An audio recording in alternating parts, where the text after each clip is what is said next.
What's up YouTube, Faros here with another V-Rising video. This one is going to be my castle layout 101 video. So if you're new to building in survival games, or if you're just new to V-Rising and you're wanting to be like, I want to see what a sample castle looks like so I know, have some ideas and some knowledge to build, to plan out your design when you're building your own, that's what this video is for. So you guys get a look at what a castle looks like in V-Rising, and so you have some ideas when building your own. So that's what we're doing here today. I'm going to show you the castle. I'll give you a quick walkthrough and give you some tips as I do it. The castle that we built, that we had at the end of the closed beta. So the closed beta is going down any minute now, and I just wanted to show you guys our castle first. So there's many castles on the map. Ignore these little 3 right here. We are experimenting with some other ideas, but our castle is primarily right off this road from here to the back of here, and it's kind of hidden by trees. You almost can't see it. It's covered by these giant trees. I kind of like it. It's really hidden. If it wasn't for this like red insignia on the door, it'd be very hard to see, I feel like. So besides the giant thing on the mini map, right? But anyway, so we got a little gateway here, so we 2 doors so we can make sure no one's following us in. People will try to infiltrate your castle. People will even try to infiltrate in animal forms. Get in, get intel, steal your stuff, and get out. So we like to have a little gateway in the front here so we can open one door, make sure no one's here, then open the next. And so our castle, you'll notice that it's stone castle walls. We actually have a roof. I should go out and show you that. When you first build your castle in this game, it's just going to be wooden walls. You're not going to have a roof. The roof, I believe, automatically is generated once you go have the whole thing fenced in with castle walls. I think you get a roof at that point. So you see we have a roof, which is important to deal with the day-night mechanic, because the sun burns you and it'll kill you fast. The sun in this game will kill you in 10 seconds flat if you don't have shade. So having a roof over your castle is very important. You get that by the stone castle walls. So we've got some players here, and I'll give you a run through first, and then we'll kind of dissect everything that we have going on here. So you'll see anybody, it's actually, yeah, I guess you can't tell the difference between players and NPCs. So Azrael, Dracu, Luna, and Vladius are my clan mates. Magnus, Waldo, Mark, and Steven are I don't know a nice way to put this. What are they technically called in the game?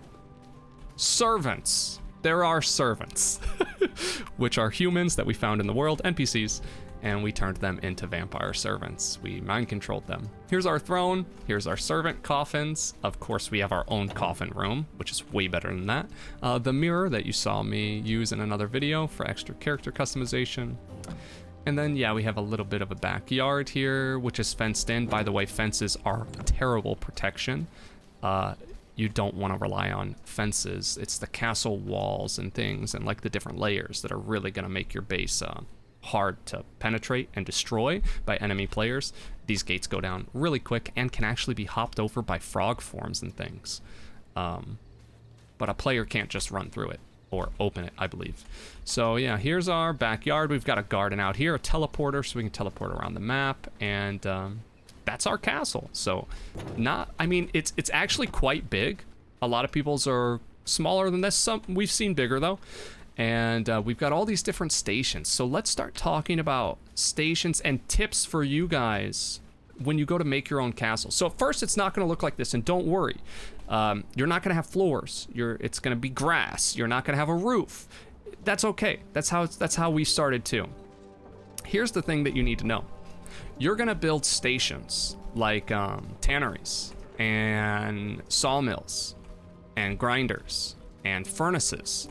And this is how you're going to take raw materials from the world and you're going to put it in the furnace. Like, you're going to go whack copper veins to get copper ore, and then you put your copper ore in here, and the furnace turns it into copper bars, which lets you build other things.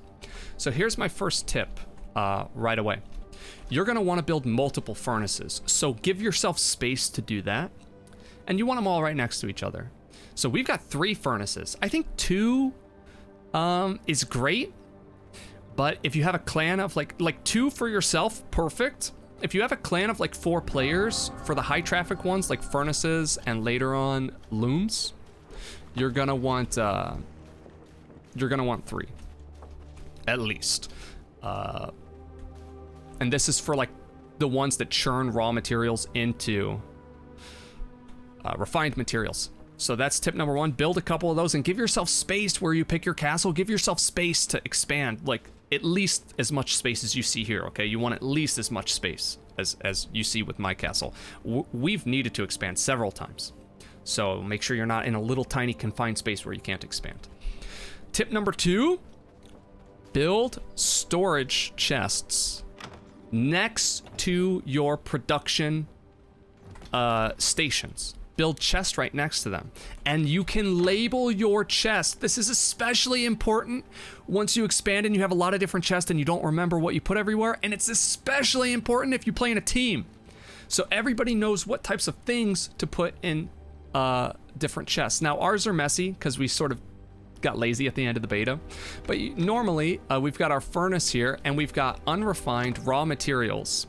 And the grinder is right next to it. So we've got the materials that we put in the furnace and the grinder in a chest right next to them. And we've got the refined materials in a chest right next to them. So we just go take things out, boom, boom, put it in there. Okay, get the refined, boom, boom, put it in there. And so this gives you, because you don't have unlimited spaces on these stations, so you'll want to be able to take stuff out and store it. So highly recommend, and you rename the chest by just clicking these little pencil icon up at the top right of the chest interface once you pull it up. Your chest at the beginning are going to be smaller. They're going to be these little chests which have 1 less row of slots. That's totally okay. You can still rename this here, call it test chest, confirm, and now while you mouse over it, it says test chest. So tip number 1 was build multiple production stations. Tip number 2 is build chests next to your stations and label them. This is going to make things really, really organized. And we kept this line of thinking throughout the entire castle. Okay, now, and by the way, the building basics, like we can go into that maybe in another video, but you just press the B key and you can see everything you can build in here. This is a nice segue because now we're going to talk about tip number 3, which is building floors and rooms. So if I go to the loom, actually, if I go to the alchemy table, you're going to see right here, it says Castle Heart powered. So your Castle Heart is like your building core, and that powers all workstations. Your stations have to be near your castle core so they even function, okay? So that's the first square here. The second square, in a confined castle room. If you put your station in a confined castle room, it increases the crafting and refinement rate by 25%. So I think what it does is actually makes the crafts go 25% faster if they're in a room. So we've got that. See how they're in a room here. So this counts. And we'll talk more about that in 1 second. But before we do, the third square has matching floor. So that means if you make a room with alchemy floor, I forget exactly what it's called. It's alchemy lab flooring. So it has its own floor for the station. If you make a room that has that specific floor, then the alchemy table will cost 25% less resources. So do this. This is like part of Castle Building 101. You're gonna want to have little rooms for your different stations that you use a lot. Now, here's the cool part. You see how we got doors here? So we just keep them open and we put doorways. I don't even think we needed to craft the actual door. I think we could use doorways without even crafting the door.